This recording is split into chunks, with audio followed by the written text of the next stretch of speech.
Hello guys, कैसे हैं आप सभी लोग। I hope all are fines. That's today story quota. आज की जो कहानी है राजस्थान के कोटा शहर की एक कॉलेज की है। उस कॉलेज के बगल में जो हॉस्टल था वहाँ पर दो लड़के रहा करते थे, शंकर और योगेश। उन्होंने सोचा कि कुछ ऐसी मस्ती करी जाए कि जिसके चलते कि टाइम पास हो जाए और किसी को कुछ पता भी ना चले।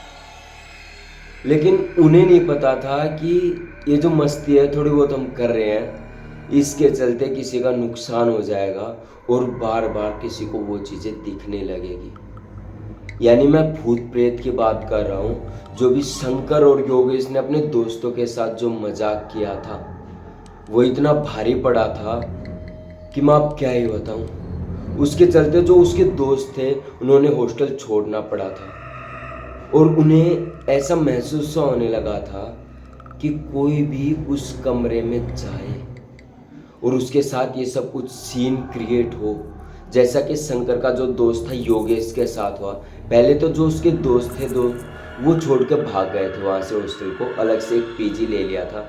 लेकिन तभी शंकर का एक दोस्त जो योगेश बचा हुआ था उसने सोचा कि भाई मैं यहाँ पर रह लूँगा हॉस्टल में, तो यहाँ पर आराम से मज़ा करेंगे और कुछ भी जाना पड़ेगा बाहर लेने के लिए या फिर कुछ भी इंजॉय करेंगे तो आपसी सहमति के साथ कुछ भी नहीं करेंगे। जो भी खाने पीने का सामान, जैसे कभी पार्टी करने का मन करा बियर का या फिर कुछ भी, ये सब इंजॉय कर लेंगे। ये रूम इसीलिए रखते हैं और हॉस्टल में किसी को बताएंगे भी नहीं कि ऐसा सब कुछ हो रहा है।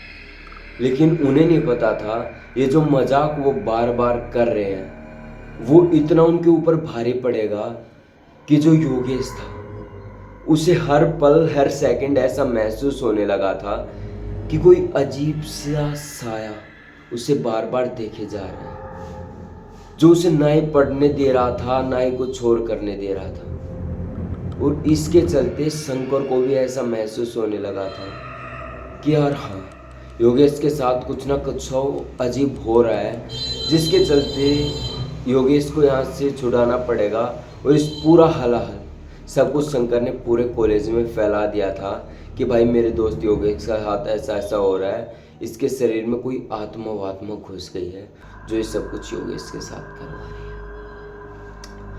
करीबन 3 साल ये पुरानी घटना है जो शंकर के दोस्त योगेश के साथ हुआ। तो हमें 3 साल पहले चलना पड़ेगा राजस्थान के कोटा शहर में। वहाँ पर एक जेएनएम नाम का कॉलेज है। आपको भी पता है वहाँ पर लाखों बच्चे अपना भविष्य बनाने के लिए जाते हैं, अपनी पढ़ाई के लिए जाते हैं कि हम यहाँ पर अपनी पढ़ाई करेंगे और सब कुछ देखेंगे कि कैसे क्या करना है, कैसे हमें आगे बढ़ना है। तो ऐसे ही शंकर और योगेश चल बसे अपने शहर से एक शहर में कोटा में, जो कि राजस्थान का था। वहाँ पर उन्होंने सोचा कि भाई अपनी पढ़ाई करेंगे और थोड़ा बहुत एंजॉय कर भी लिया करेंगे। तो ऐसे ही उन्होंने प्लान बनाया, लेकिन उन्हें नहीं पता था कि योगेश ने शंकर से कहा कि भाई थोड़ा सा एंजॉय भी करेंगे, थोड़ी सी बातें भी करेंगे और थोड़ा सा घूमेंगे भी, कि जो भी हमारी चीज़ें हैं एक कैमरे के अंदर कैद करें फ़ोन के अंदर, ताकि हम अपनी पढ़ाई पूरी करके यहाँ से निकले तो हमें याद रहे कि हाँ भाई हमने पढ़ाई की, साथ साथ एंजॉय किया, घूमे फिरे, ये सब किया, वहाँ किया। तो शंकर भी कहता है कि ठीक है भाई देख लेंगे। ऐसा पूरा प्लान बना लिया और वो अपनी पढ़ाई के चलते कॉलेज जाने लगे। धीरे धीरे तो उन्हें काफ़ी नया लगा शुरुआत में, लेकिन बाद में धीरे धीरे उन्हें सब कुछ सही होने लगा, उन्हें अच्छा लगने लगा, अच्छे दोस्त बन गए। अब हुआ कुछ ये कि योगेश और जो शंकर थे इस सामने वाला जो कॉलेज का हॉस्टल का जो कमरा था यहाँ पर रहने लगे थे। लेकिन जो बाकी के उसके जो 2 दोस्त थे जो अलग से हॉस्टल में कमरा लेकर इस साइड रह रहे थे, उनके साथ उन्होंने सोचा कि भाई कुछ मस्ती की जाए। और ये सब कुछ योगेश ने ही किया। शंकर तो मना कर रहा था, लेकिन रोज़ योगेश रात को ऐसा करता। जो उसके जो दोस्त थे 2, जिनमें एक का नाम सुमित था, दूसरे का नाम निशु था, ये दोनों दोस्त वहाँ पर रूम में रहा करते थे। तो योगेश रात को करीबन रात के 2 बजे का आसपास का समय था, रोज़ रात को जाता, रोज़ गेट को खुड़खुड़ाता, वो वापस भागकर अपने कमरे में चला आता। तो जो निशु और सुमित थे उन्हें लगा कि यार शायद तो कोई मजाक कर रहा है या फिर कोई हरकत हो रही है हमारे साथ। हालांकि इस बात का बार बार भी पता नहीं चला किसी को भी। अब योगेश के दिमाग में आता है क्यों ना मैं एक छोटा सा बूफर होता है, जैसे कि मेरे पास भी एक रखा हुआ है, अभी मैं आपको दिखाऊंगा वीडियो के लास्ट में। तो उन्होंने सोचा कि छोटा सा एफएम ले लेता हूँ और वहाँ पर उनके गेट के बाहर रख दूँगा और रात के 2 बजे इनमें घुंघरू की आवाज़ें चलाऊँगा, जिससे ये डरेंगे और हमें अच्छा लगेगा, खुशी होगी। तो योगेश के दिमाग में एक कंटिन्यूली प्लान बना और उसने सोचा भी कि भाई रात को ऐसे ही करेंगे और इन्जॉय करेंगे। तो ऐसा रात को योगेश करता, हर रोज़ करने लगा था।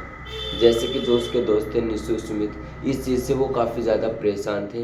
हालांकि जो एफएम था वो छुपा देता था और गेट को रोज ऐसे पीट कर भाग के कमरे में चला जाता।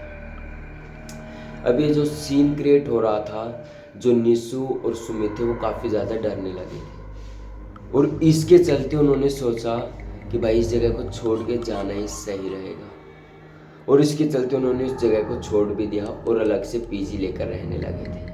अब योगेश और शंकर बचे थे कमरे में अकेले। वो काफ़ी एंजॉय करते, अपनी पढ़ाई करते और सो जाते। लेकिन जो भी उस हॉस्टल में उस कमरे के सामने, जो उनके सामने था, उसमें आता, वो ऐसे ही उन्हें डराते और भगाते थे। ये जो सीन था करीबन 3 महीने तक कंटिन्यू चलता रहा।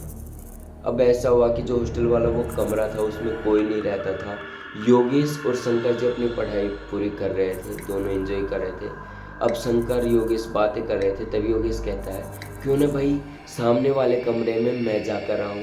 और शंकर का ऐसा समय था कि शंकर घर जाने वाला था, काफ़ी दिन बीत चुके थे, बीच में योगेश चला जाता था, लेकिन हालांकि शंकर अपनी पढ़ाई पे ध्यान दे रहा था।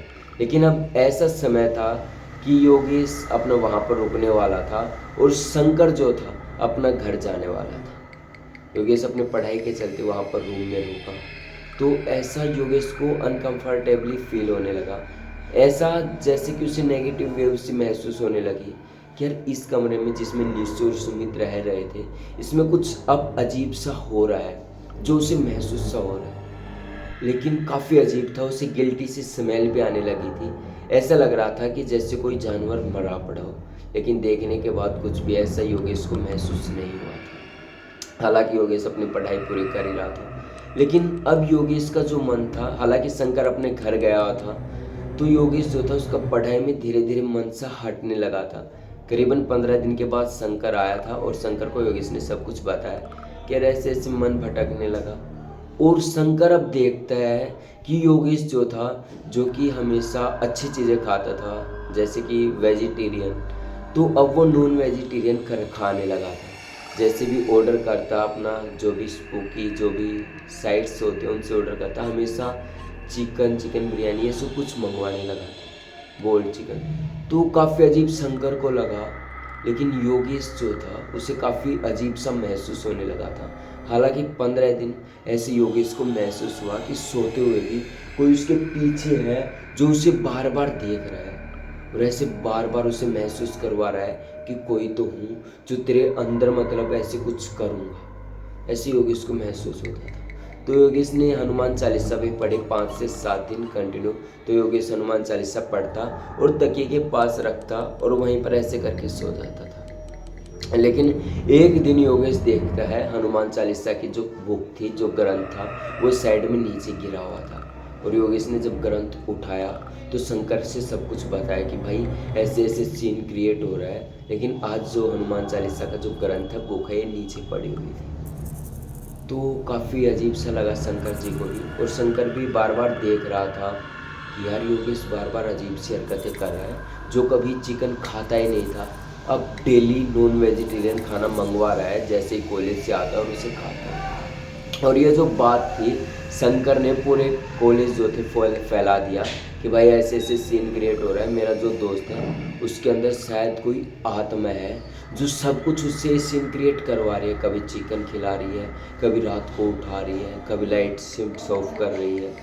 तो इसके चलते शंकर ने पूरे वहाँ पर कॉलेज में फैला दिया, जो हॉस्टल थे वहाँ पर भी बात फैल गई। तो जो वहाँ का गार्जियन था, जो हॉस्टल की देखभाल किया करता था, जब उस तक ये बात पहुँची तो उसने तुरंत ही एक हिंदू जो पंडित है उसको बुलाया और ये सारा सीन क्रिएट करवाया कि भाई ऐसी ऐसी बात है, ऐसा सब कुछ हुआ है।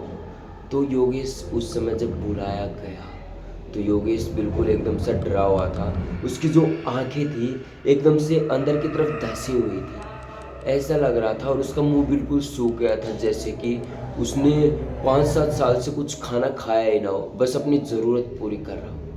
तो उस पंडित ने सब कुछ संभाला, वहाँ पे आकर एक पूजा करवाई, और शंकर ने सब कुछ बताया कि ऐसी ऐसी बात थी, ऐसे योगेश ने मुझे बताया।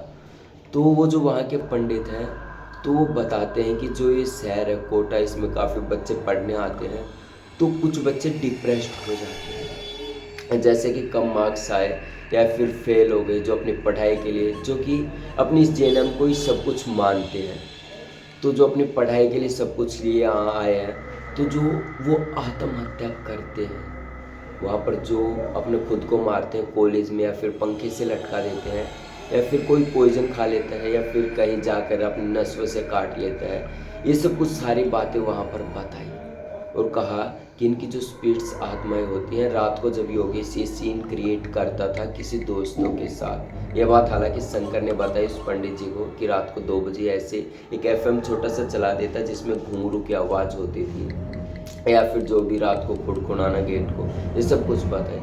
तो पंडित जी ने धीरे धीरे आहुति शुरुआत की, और करीबन 3 घंटे तक उस हॉस्टल में पूजा चली।